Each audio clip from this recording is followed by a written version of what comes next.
Operation Twin Shells is here. Today we're going to be talking everything that you guys need to know about the new season coming up, including Skopos and all the operator changes. Let's talk about Skopos first. So you're going to be able to control 2 robots with one active and one being inactive, which will show in a little bit. But first we're going to go to the loadouts. You have the PCX-33 assault rifle on defense. This thing is a beast. 31 bullets, decent fire rate, decent damage, not bad. Not a really huge mix of things to use for your loadout. Then you also get impact grenades and prox alarms. The robots are going to share these, so you're not going to, let's say, have 4 impacts. So, pretty decent little kit. You can use prox alarms if you want. I'm personally going to be using impacts to be a little bit more aggressive. Oh, there's an invite from Merc, lol. So, Skopos. Keep an eye out for Op 4. So, you're going to spawn in as one of your active robots. You'll be able to move around. No problem. Nothing crazy. This gun is insane, man.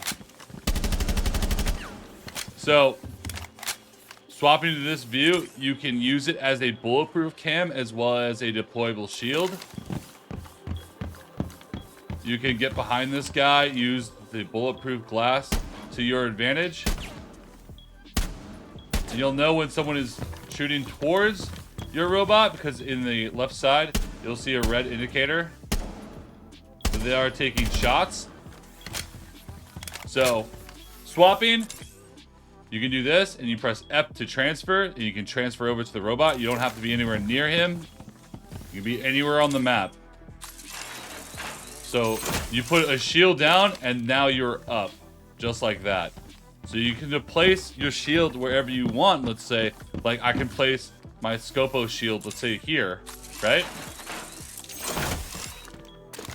So now I have a shield facing this way, facing towards Piano that my teammates can use to fight off the shield using the bulletproof glass to their advantage. Thing about Skopos is that when I take damage, I won't be able to heal at all using Dokk or Thunderbird or anything like that. But if I transfer, my transferred is going to have full HP. So now I have full HP again. So the thing about Skopos is when you go down as the active robot, you will not be able to transfer back to the unactive robot. You're going to be dead. So if you want to transfer between robots, you need to do it prior to dying. And there is a little bit of a delay. So like, let's say I'm taking shots and I might go around the corner. Like, I would be able to transfer out pretty quickly and they kill my unactive robot, let's say. But I would be alive at this point. So playing behind your shield like this, you do need to be careful because, I mean, it is, you know, not going to be great. And then obviously I can't transfer, I can't do anything, and it's gone. So Skopos does bring a lot of util. You have impacts and you have a deployable shield. So even if you don't plan on transferring back, it is nice to have the option to, you know, I want to deploy a shield here. Like so, and you're good to go. You do have to be careful though, because it will only work if you're in a spot that you can actually deploy a shield. Look what it will do there. So let's say I'm on a spot where I can't physically deploy a shield.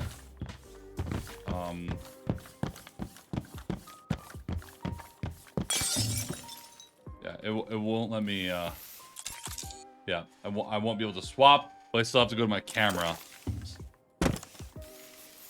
to even see if I can do that or not. There, I am able to, boom. So one of the coolest things about the shield, if you're trying to counter, I mean, it's bulletproof glass, which does mean that you can crack the glass if needed, but you're going to have no visuals. It does function like other deployable shields in the sense of explosives will destroy it. So let's say I hit it with an impact. Now the shield is gone and it's just your robot sitting there looking at you. So, but that one will still have another deployable shield. Let's see what happens if I swap back. Won't have the shield anymore. Shield's gonna be gone, and it's just gonna be a robot sitting in place, which is very easy to destroy, like so. Playing the new AI mode really quick with the attackers coming in. I'm playing as Skopos.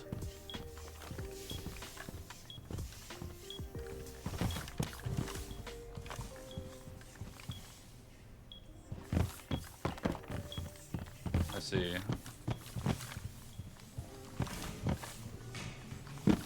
Coming in underneath.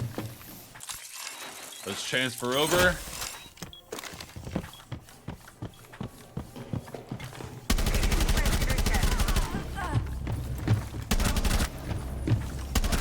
They thought they could jump over my shield and kill my friend.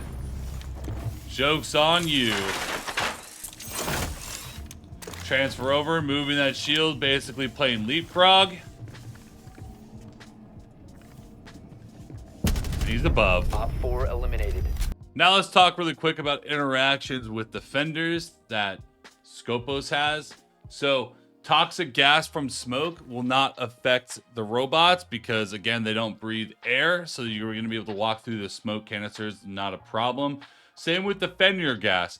It will not affect Skopos in any conceivable way. And obviously, heals like with Dokk or Thunderbird are not going to be effective on Skopos whatsoever. Attacker interactions, there are quite a bit. So let's get to it. Twitch will just be able to zap, dealing damage. You will know when your inactive shell is taking damage though, so you will be able to swap over and, deal with that. Brava will have the ability to overheat your inactive drone, potentially destroying it, but you will be able to have a second or two to swap back over to disable the overheat. I'm not sure how long it takes, but I think it's 10 to 15 seconds for the overheat function to actually work. So you're gonna have plenty of time, unless you're in a firefight, to swap back to your inactive shell to turn off that overheat.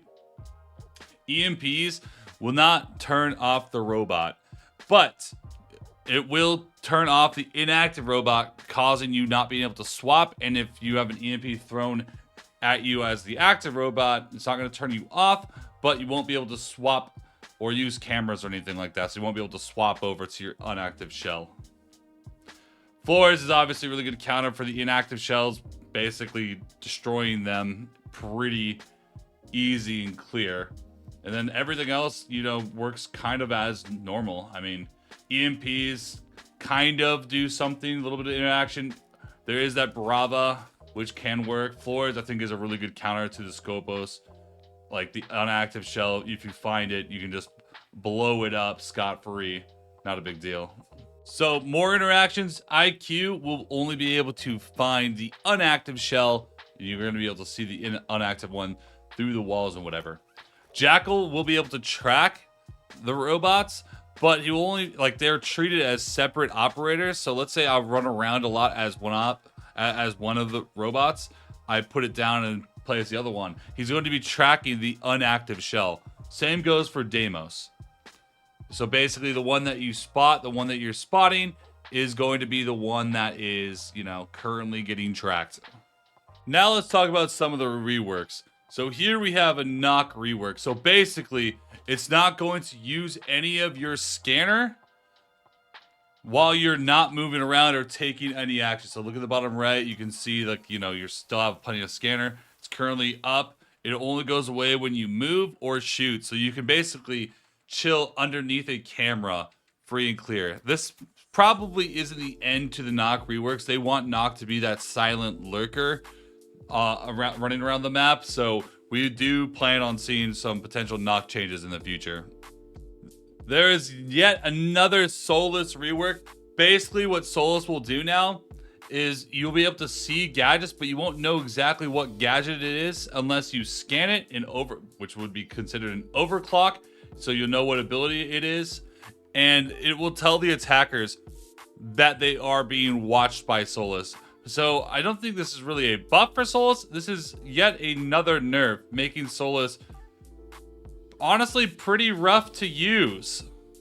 I'm not really sure about this change. Solis already got a couple kisses of death, and this is just, to me, is another one. Next, we have a Dokkaebi change. I would definitely consider this a nerf. So you're not going to get your calls at the start of the round. You're going to get your calls throughout the round. Getting your first call 45 seconds into the round, and getting another call within another 45 seconds. Basically making it so you can't just like rush in with 2 Dokkaebi like calls going off and using them really quickly. Having to survive a little bit further into the round. I mean, honestly, I don't really feel like this is a bad change because Dokkaebi has been one of the OP operators in the game for a while. So I definitely don't think that this is a bad one, for me at least. All right, now we're going to talk about some of the more subtle changes. So drones will also get a speed boost that they'll get throughout the round. And, you know, they'll come back so you can make your drones a little bit faster to like potentially dodge and juke people shooting at them. I'm sorry, console players. I know that's super goddamn annoying for you. I don't necessarily hate this, but I don't really see it as a fully necessary change for drones. I feel like drones were fine. And this does apply to Twitch drones and Brava drones, unfortunately.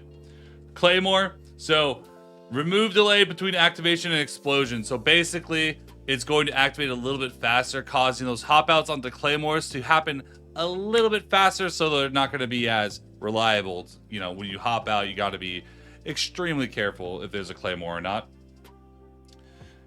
Proximity alarms. So now there's going to be no score when a proximity alarm goes off in ranks. You know, if a alarm goes off, you'll get a score, and you'll be able to see that alarm is actually going off, basically telling you that someone's there. Now that's going to go away. It's more like the comp mode. FMG 9. A lot of reduced recoil for Nokk and Smoke with the ACOG. So you're going to be able to use it in a full auto burst a little bit easier. R4C, they're actually, you know, those Ash and Ram mains. I know a lot of you console players love those ops, including PC players. But they are going to reduce the ammo count from 30 to 25, lowering the overall ammo as well by about 30 rounds. Basically making it so you have to choose your firefights a little bit more effectively, trying to make the win deltas of both those operators come down just a bit.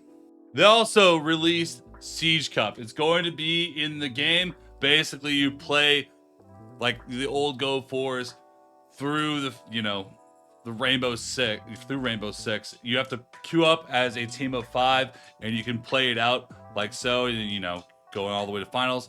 And when you win, you're going to get competitive coins. Competitive coins are going to be used for very specific packs that you can use to unlock, you know, different skins and whatnot. Here's the placing for all of that. I mean, you're gonna get coins, and you can, you know, redeem coins for the packs.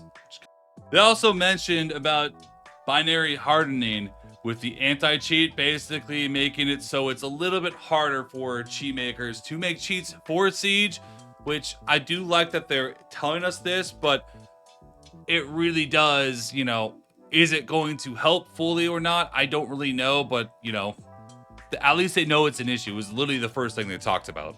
Now, you'll also be able to go into the shooting range while you're waiting for a match to start, which is kind of nice. If you're waiting for your teammates, you're in a squad, you can go to the shooting range and kind of kill time while you guys are looking for your 5th, or you're just in queue for like 5-10 minutes. Now you can go into the shooting range and, you know, stay warmed up and actually stay active. There are also now preset 1v1 playlists for Siege, which I think is honestly hilarious. This is definitely a reference to Jinxie and, you know, all those 1v1s. It brought a lot of notoriety to the game. I mean, now there's a specific playlist for it, so you don't have to make it yourself. There's also a new end screen. It's a little bit easier to see what was going on throughout the round with player recaps, see the kills and deaths and everything, and then you can vote. And then you can see everything a little bit more summarized, including challenges, so you can get a little bit more renown from the challenges, because I don't know about you guys, but I definitely forgot about a lot of the challenges, you know, once I start playing. So now you can see them displayed extremely easily. Also, I kind of mentioned the shooting range, being able to do it, like, you know, while you're waiting for a match to start. But now there's also a cover mode where you can practice shooting at, you know, dummies behind cover, which is, you know, more like how Siege is going to be. People peeking out from cover, and, you know, you can work on your aim that way. All right, guys, and that's it today, and all the new changes coming to Operation Twin Shells with Skopos. We're going to be doing a lot of guides, like operator guides on Skopos, how to play as her, and, you know, talking about some of the new changes and all those things. So make sure to stop by and make sure to subscribe, drop a comment, leave a like down below for more. Peace out. Till next time. How are you guys feeling about all the changes coming to Operation Twin Shells? Peace out.